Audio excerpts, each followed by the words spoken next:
Hello guys, welcome to our channel back again.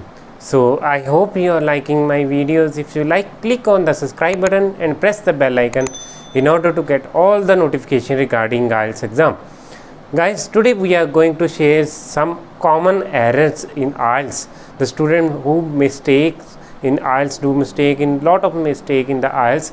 That's why their band score may get decreased. So what are these errors, how to overcome these errors? So without any wait, let's get started.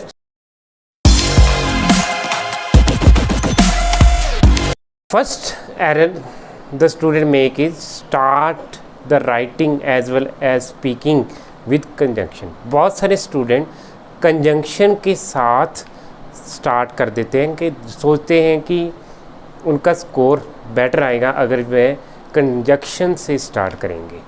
So this one is the biggest mistake in the IELTS reading writing as well as speaking और writing में बहुत बड़ी mistake है, because conjunction हमेशा ही middle of sentence में आता है, like but, and, also, as well as. इस टाइप के जो कंजंक्शन है वो हमेशा मिडल ऑफ सेंटेंस आते हैं. So most of the students start the sentence with conjunction also. मेरे बहुत सारे मेरे स्टूडेंट्स के एग्ज़ाम देखे हैं, कोई मॉक टेस्ट देखे हैं जिनमें उन्होंने यही मिस्टेक की होती है. They think that they by using this type of the complex structure they will get the good score, but this one is a wrong. Conjunction हमेशा ही middle of the sentence use होगा, like Raman is playing game as well as studying the book. So this one is the best example of the conjunction. So don't start with the conjunction also. Next, do not repeat the sentence whether it is the speaking or writing. So बिल्कुल repeat ना करें. For example बहुत सारे student repeat करते हैं sentences को, like nature is good. For example कोई भी टॉपिक लो, एनवायरनमेंट के लिए कोई भी है, वहाँ रिपीट कर देते हैं questions.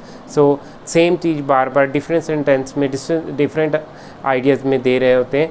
So don't do that. Always change your ideas. If you have given the one idea, अगर आपने एक आइडिया दिया है तो अगेन उसे रिपीट ना करें, चेंज करें, कोई और आइडिया दे, उसके रिगार्डिंग कोई और एग्जाम्पल दे in writing as well as in speaking. So do not repeat the sentences. This is the big one error biggest error in the writing as well as in speaking.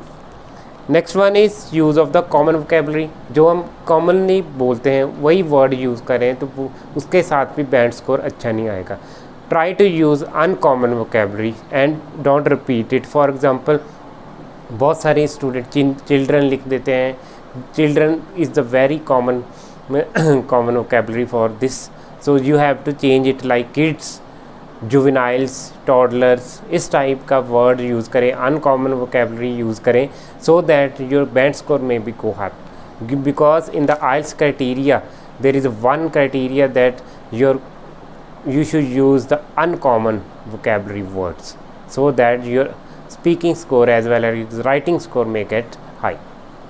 Next one is do not write off topic or more than 250 words. कुछ बच्चे सोचते हैं कि 250 words से ज़्यादा लिखने से, बहुत बड़ा ऐसे लिखने से उनके बैंड स्कोर बढ़ जाएंगे, but this is the wrong. Only right 250 और वर्ड नियर अबाउट 250 हो सकते हैं. 250 से कम ना लिखें, पर ये नहीं कि बहुत सारे 500 वर्ड का ऐसे लिख दिया, 400 वर्ड का ऐसे लिख दिया, उसके मार्क्स नहीं मिलेंगे. So don't write more than 250 words. So second thing कि ऑफ टॉपिक मत लिखें. जो पूछा है सिर्फ वही बात कीजिए, उसके रिगार्डिंग ही एग्जांपल दिए, उसको ही कोहेरेंस कोहेजन के साथ इंटरलिंक कीजिए. As well as apart from this in other word, इस टाइप के कोहेसिव डिवाइसेस यूज़ करके आप उनको एक्सप्रेस कर सकते हो. So don't go outside the topic. जो उन्होंने पूछा है उसके आउटसाइड मत लिखिए और बोलिए. While these are common mistakes in the speaking as well as in writing. So reading और listening के हम बाद में कवर करेंगे. रीडिंग में भी मैंने शेयर की है एक mistakes, so you can watch it here. The link आपको मिल जाएगा. You can watch the common mistake in the reading also. So next one is flow of idea और इंटरकनेक्टिविटी ऑफ आइडिया। आइडियाज़ को flow नहीं करते, इनको interlink नहीं करते।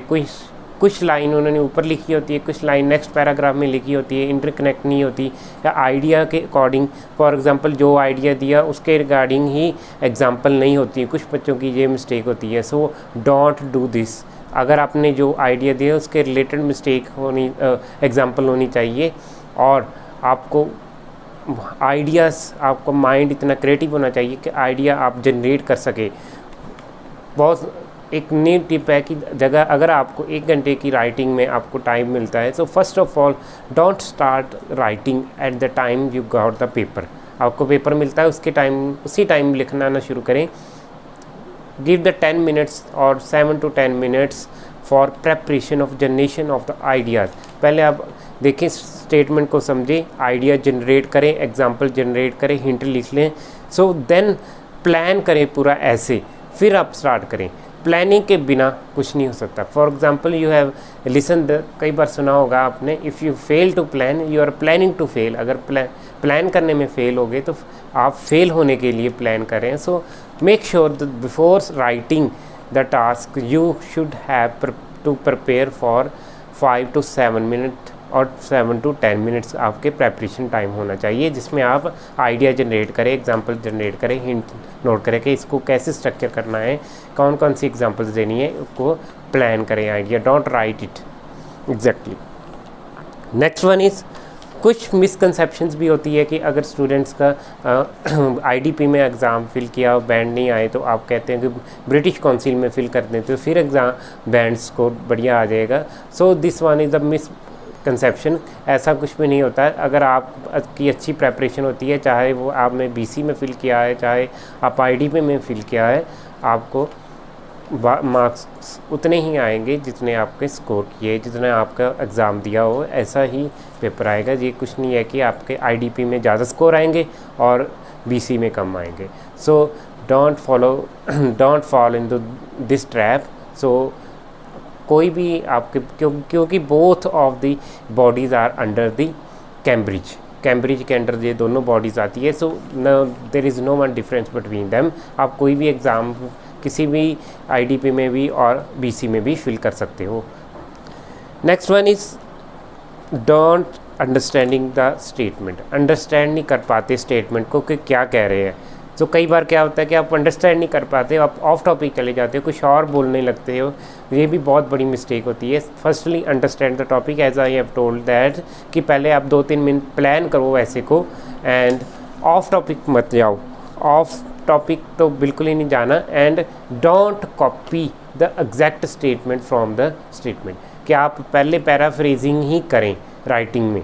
और स्पीकिंग में भी बहुत ज़रूरी है कि don't try to copy the exact word of the examiner. आप उसे सिनोनिम यूज़ करें, पैराफ्रेजिंग करें, स्ट्रक्चर चेंज करें, उनका एक्टिव पैसिव वॉइस यूज़ कर सकते हैं, जेरेंट से स्टार्ट करते सकते हैं। और वोकैबुलरी आपके पास स्ट्रॉन्ग नॉलेज होनी चाहिए, ताकि आपको कोई वर्ड है उसको चेंज करके आप स्टार्टिंग में लिखें। अगर आपका फर्स्ट इंप्रेशन गुड होगा कि एग्जामिनर के माइंड में ये होगा कि ये अच्छा स्टूडेंट है, इसके बैंड स्कोर अच्छे आएंगे। So make sure you have to paraphrase the each and every statement in the writing as well as in the speaking. Next one is don't use the type of contractions ना use करें बिल्कुल भी, like can't, don't, haven't, इस type के word ना लिखें। Can't को can not लिखें, हार्ट को हैव नॉट लिखें, और डोंट को डू नॉट लिखें। इस टाइप की कॉन्ट्रैक्शन मत यूज़ करें, ये आईएलटीएस एग्ज़ाम में यूज़ नहीं होती। So I hope these are the common mistake you have understood that why students are not getting the right band they are desired. So by avoiding these mistakes you can surely get your desired band score. अगर आप इनको avoid करेंगे आपके अच्छे bands आएंगे। So I hope you have liked my video. If you have any question regarding the IELTS exam or immigration purpose, you may ask in the comment section, or you can contact me also in the Caspian Flyway Consultant. So thanks guys, thank you for watching. Share this video as much as possible and subscribe. First of all, subscribe to this channel and press the bell icon in order to get all the notification regarding IELTS and immigration purpose. Thanks guys, thank you for watching.